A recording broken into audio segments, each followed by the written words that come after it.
CK ടോക്സിന്റെ മറ്റൊരു football ടോക്കിലേക്ക് എല്ലാവർക്കും ഒരിക്കൽ കൂടി സ്വാഗതം. അങ്ങനെ ഏതായാലും കേരള ബ്ലാസ്റ്റേഴ്സ് FC ഈ വരുന്ന 24-ാം തീയതി കൊച്ചിയിൽ വെച്ച് അടുത്ത മത്സരത്തിന് വേണ്ടി തയ്യാറായിക്കൊണ്ടിരിക്കുകയാണ്.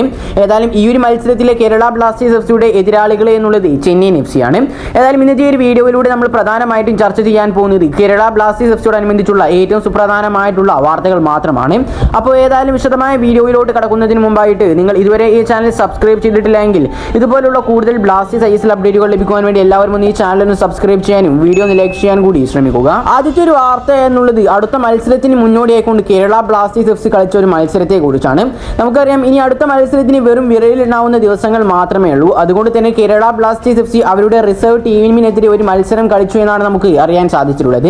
ഏതായാലും ഈ ഒരു മത്സരം ബ്ലാസ്റ്റേഴ്സ് അവരുടെ റിസർവ് ടീമിനെതിരെയാണ് കളിച്ചിട്ടുണ്ടായിരുന്നത്.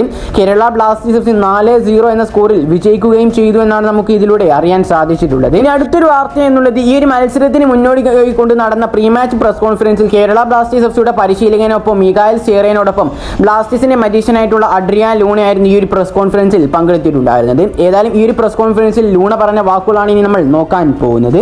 ഏതായാലും ലൂണയുടെ വാക്കുകൾ ഇപ്രകാരമാണ്: ലോകത്തിലെ എല്ലാ ടീമുകളും ഈ ഒരു സാഹചര്യത്തിലൂടെ കടന്നു പോകുന്നുണ്ട്.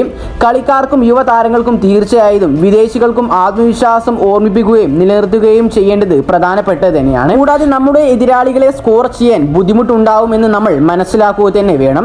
കാരണം ഇതുവരെ നമ്മൾ അവരെ വളരെ എളുപ്പമാക്കുകയാണ് ചെയ്തിട്ടുണ്ടായിരുന്നത്. പക്ഷേ ഇനി അങ്ങോട്ട് അങ്ങനെയല്ല, എതിരാളികളെ നമ്മൾ നല്ല ബുദ്ധിമുട്ടായി കാണേണ്ടത് തന്നെയാണ്. അതുകൊണ്ട് തന്നെ അടുത്ത ചെന്നൈയിൻ FCക്കെതിരായുള്ള മത്സരത്തിൽ നമ്മുടെ എതിരാളികളായാലും ചെന്നൈയിൻ FC നമ്മൾ നല്ല രീതിയിൽ തന്നെ ബുദ്ധിമുട്ടോട് കൂടി തന്നെ കൈകാര്യം ചെയ്യേണ്ടതുമാണ്. ഏതായാലും ഇക്കാര്യങ്ങളൊക്കെയാണ് അടുത്ത കേരള ബ്ലാസ്റ്റേഴ്സ് FCയുടെ മത്സരത്തെക്കുറിച്ച് captain Adrian Luna pre match press കോൺഫറൻസിൽ പറഞ്ഞിട്ടുണ്ടായിരുന്നത്. ഇനി അടുത്തതായി നമ്മൾ നോക്കാൻ പോകുന്നത് ഈ ഒരു പ്രസ് കോൺഫറൻസിൽ ബ്ലാസ്റ്റേഴ്സിന്റെ പരിശീലകനായിട്ടുള്ള മിഗായൽ സ്റ്റേറെ പറഞ്ഞ കാര്യങ്ങളാണ്. ഏതായാലും സ്റ്റേറെ ആദ്യം തന്നെ പറഞ്ഞിട്ടുള്ളത് പരിക്കിനെ കുറിച്ച് തന്നെയാണ്. ഞങ്ങളുടെ പരിക്കിന്റെ അവസ്ഥ മുമ്പത്തേക്കാൾ മികച്ചതാണ് എന്നാണ് ഞാൻ ഇപ്പോൾ കരുതപ്പെടുന്നത് എന്നാണ് അദ്ദേഹം പറഞ്ഞത്. എന്നാൽ 10% സ്കോഡും ഗെയിമിന് ലഭ്യമല്ലാത്തത് പോലെയാണ് എനിക്ക് ഇപ്പോഴും തോന്നിയിട്ടുള്ളത്. ഞങ്ങൾക്ക് ചില ചെറിയ പരിക്കുകളൊക്കെ ഉണ്ട്, പക്ഷെ അത് സാധാരണ പരിക്ക് തന്നെയാണ്. എന്നാൽ നാളെ നമുക്കൊരു നല്ല ടീം ഉണ്ടാവുമെന്ന് തന്നെയാണ് ഞാൻ ഇതിലൂടെ വാഗ്ദാനം ചെയ്യുന്നത്. കൂടാതെ തന്നെ ഗെയിമുകൾ തുടർച്ചയായി തോൽക്കുന്നത് വളരെയധികം ബുദ്ധിമുട്ടേറിയ കാര്യം തന്നെയാണ്. കാരണം നിലവിൽ കേരള ബ്ലാസ്റ്റേഴ്സ് FC തുടർച്ചയായിട്ട് 3 മത്സരങ്ങളാണ് പരാജയപ്പെട്ടിട്ടുള്ളത്. അതുകൊണ്ട് തന്നെ ഇത് വളരെ ബുദ്ധിമുട്ടാണ്. തീർച്ചയായും ഇത് കൈകാര്യം ചെയ്യുന്നത് ശരിക്കും വേദനാജനകം തന്നെയാണ്. പക്ഷേ ഇപ്പോൾ മാനസികാവസ്ഥ മികച്ച രീതിയിലാണ് ഞങ്ങൾക്ക് മുന്നോട്ട് പോയിക്കൊണ്ടിരിക്കുന്നത്. നമ്മൾ മുന്നോട്ട് നോക്കേണ്ടത് നമ്മൾ ഇപ്പോൾ ചെയ്യുന്നത് പോലെയൊന്നുമല്ല. അടുത്ത ഗെയിമിൽ തീർച്ചയായിട്ടും കേരള ബ്ലാസ്റ്റേഴ്സ് FC ശ്രദ്ധ കേന്ദ്രീകരിച്ചുകൊണ്ട് വിജയം മാത്രമാണ് ലക്ഷ്യമാക്കുന്നത്.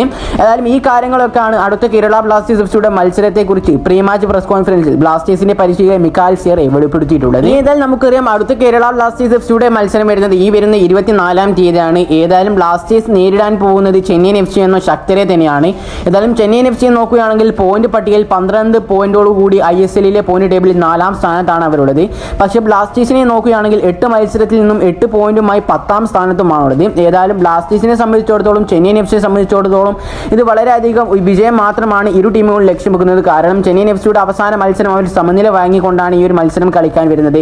അതേസമയം ബ്ലാസ്റ്റേഴ്സിനെ നോക്കുകയാണെങ്കിൽ ഹൈദരാബാദിനെതിരെ 2-1 ഗോളിന് പരാജയപ്പെട്ടുകൊണ്ടാണ് ബ്ലാസ്റ്റേഴ്സ് ഈ ഒരു മത്സരത്തിലേക്ക് വരുന്നത്. ഏതായാലും ഈ ഒരു മത്സരത്തിൽ ബ്ലാസ്റ്റേഴ്സിന്റെ ഒരുപാട് സൂപ്പർ താരങ്ങൾ തിരിച്ചു വരികയും കൂടാതെ തന്നെ ദാസേട്ടനെയൊക്കെ നമ്മൾ ഈ ഒരു മത്സരത്തിൽ പ്രതീക്ഷിക്കുന്നുണ്ട്. ഏതായാലും ഇതിനെല്ലാം കുറിച്ചുള്ള നിങ്ങളുടെ അഭിപ്രായങ്ങൾ നിങ്ങളുടെ കമന്റായി രേഖപ്പെടുത്തുക. ഈ ഒരു വീഡിയോ ഇവിടെ അവസാനിപ്പിക്കുകയാണ്. കൂടുതൽ ISLനെ കുറിച്ചും കേരള ബ്ലാസ്റ്റേഴ്സ് FC കുറിച്ചുമുള്ള അപ്ഡേറ്റുകൾ ലഭിക്കുവാൻ വേണ്ടി എല്ലാവരും ഒന്ന് ഇപ്പോൾ തന്നെ ഈ ചാനൽ സബ്സ്ക്രൈബ് ചെയ്യാനും വീഡിയോ ലൈക്ക് ചെയ്യാൻ കൂടി ശ്രമിക്കുക. അപ്പോൾ മറ്റൊരു ബ്ലാസ്റ്റേഴ്സ് ISL അപ്ഡേറ്റുമായി ഞാൻ വീണ്ടും വരുന്നവരേക്കും എല്ലാവർക്കും ഗുഡ് ബൈ.